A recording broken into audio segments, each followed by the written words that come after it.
Have you ever noticed something strangely consistent? In every group, there's always that one person everyone turns to when something goes wrong. When someone falls apart, they're the one who stays calm. When everything becomes chaotic, they step in to fix it. When others can't go on anymore, they keep going. They are the strong one. But there's a question almost no one asks. What happens when they're the one who's tired? When they break down, who is there for them? The truth is, these people are not naturally strong. They weren't born knowing how to endure.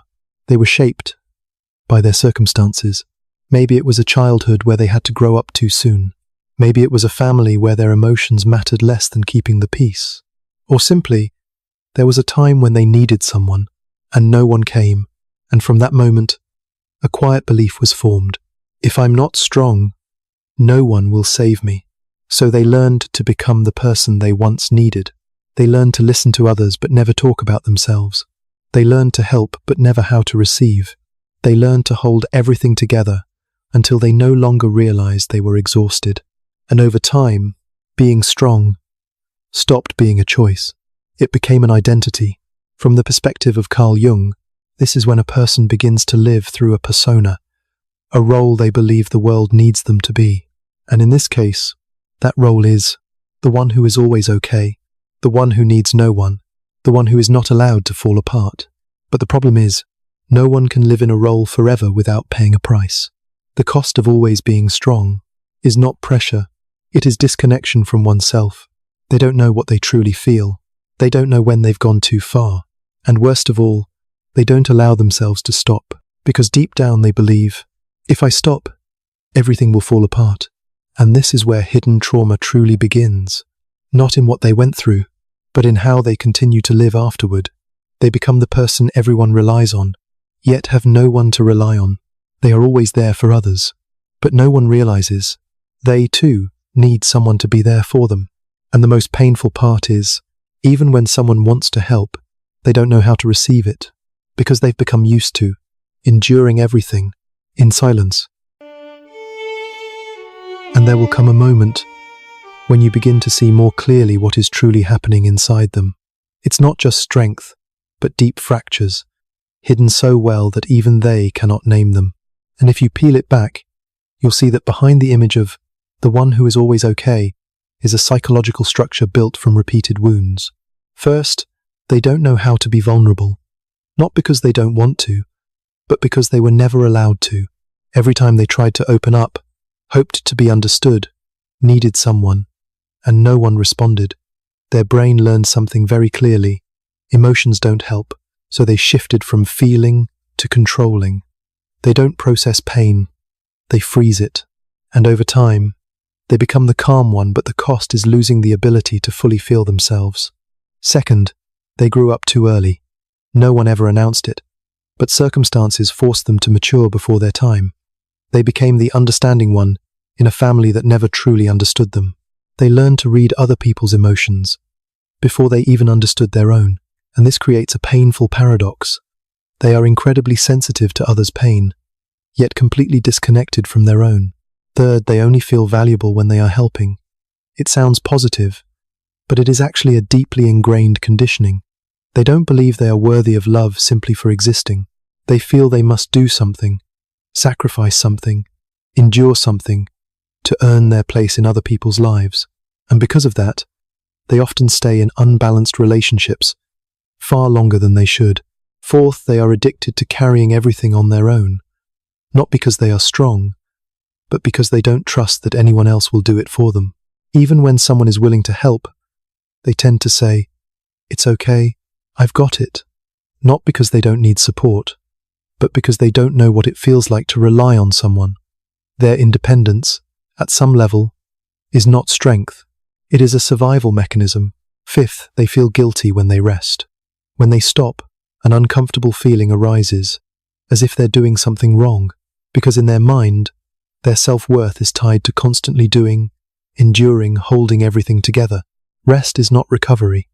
It feels like losing their place, and so they keep going, even when they are already exhausted inside. Sixth, they constantly attract people who need to be saved. This is not a coincidence. When you are used to being loved for being useful, you will unconsciously seek relationships where you can continue playing that role. But the problem is, these relationships rarely heal you. They only reinforce the same cycle. You give, you carry, you burn out, and then you start all over again. And finally, at the deepest level, they lose connection with themselves. This isn't an obvious feeling. It's subtle. They still live, work, laugh. But if you ask them, what do you truly want? They go silent. Because for so long, they haven't lived for themselves. They've lived to meet expectations, to maintain stability, to avoid disappointing others. And when being strong becomes an identity, they no longer know who they are without being the one who carries everything. In the way Carl Jung once described, this is when the persona, the strong role, has grown so dominant that it completely overshadows the true self within. And that hidden part doesn't disappear. It simply waits for a moment when they no longer have the strength to keep playing the role. And at this point, what matters most is no longer understanding how they were hurt, but how they can step out of that role without losing themselves. Because if they only become aware without changing their inner structure, they will keep repeating the pattern just with different people in different situations. From the perspective of Carl Jung, healing is not about becoming better in the way society expects, but about becoming whole, individuation, which means you no longer live only through your persona, but begin to reintegrate the parts that were buried. And this is where sovereignty, inner authority begins. Not the old kind of strength, but an entirely different kind. A kind of strength that doesn't need to prove itself. The first step is realizing this. You do not have to carry everything in order to be allowed to stay. It sounds simple, but for those who have spent their whole lives in the role of the strong one, this is a massive disruption, because it directly confronts their deepest belief. If I don't do it, I will be left behind. And only when they dare to face that fear without avoiding it, without rationalizing it, can they begin to separate themselves from the old cycle. Then comes something even harder, learning how to feel again. Not to control, not to analyze, but to allow themselves to feel even when it's messy, vulnerable, imperfect, because the shadow they buried is not something to eliminate. It is something to be seen. When they allow themselves to feel sad without self-blame, to feel tired without forcing themselves to keep going, to need others without shame, they are doing something they have never done before, becoming human again instead of a role. Next comes boundaries, but not the kind where they try to appear strong in order to say no. Instead, a very different kind of boundary. Boundaries that don't require explanation. They no longer have to prove they are right. They no longer have to explain why they are tired, why they are saying no. They simply choose. And this completely changes how they exist in relationships. They are no longer there to be needed. They are there because they want to be. Another crucial shift is learning how to receive. It sounds simple, but for those who are used to giving, it can feel like a psychological shock. Receiving help, receiving care, receiving without feeling indebted. Because sovereignty is not just independence, it is the ability to connect without losing yourself. And finally, the deepest realization, they must accept that they cannot save everyone. This is where many people get stuck. They believe letting go is selfish. But in reality, it is the first time they stop betraying themselves, when they no longer rush in to fix others, no longer automatically carry the emotions of those around them, no longer treat other people's responsibilities as their own. Something very strange happens. They begin to have energy again. They begin to feel lighter. And for the first time, they no longer have to hold everything together. That is not weakness. It is a more mature form of strength. A strength that does not come from endurance, but from knowing who they are, what they need, and no longer being willing to trade that away. And when someone who has always had to be strong begins to live from that place, they are no longer the person everyone can lean on. They become someone that no one can make lose themselves ever again.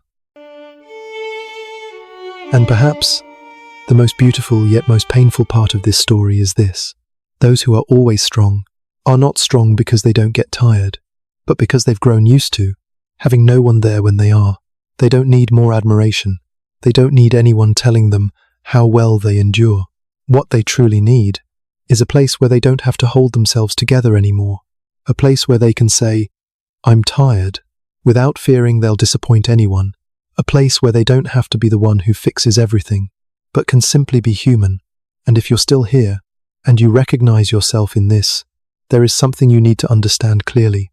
You were not born just to exist as the one who carries everything. You don't have to exhaust yourself to prove your worth.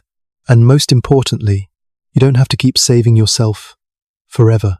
In the way Carl Jung once described, true growth is not about becoming a more perfect version of yourself, but about returning to who you truly are, whole, unhidden, and undivided. Because in the end, real strength is not measured by how much you can endure. It is found in the moment you dare. You also need to be held. And for the first time in your life, you stop running to save everyone else. You stay and choose not to abandon yourself.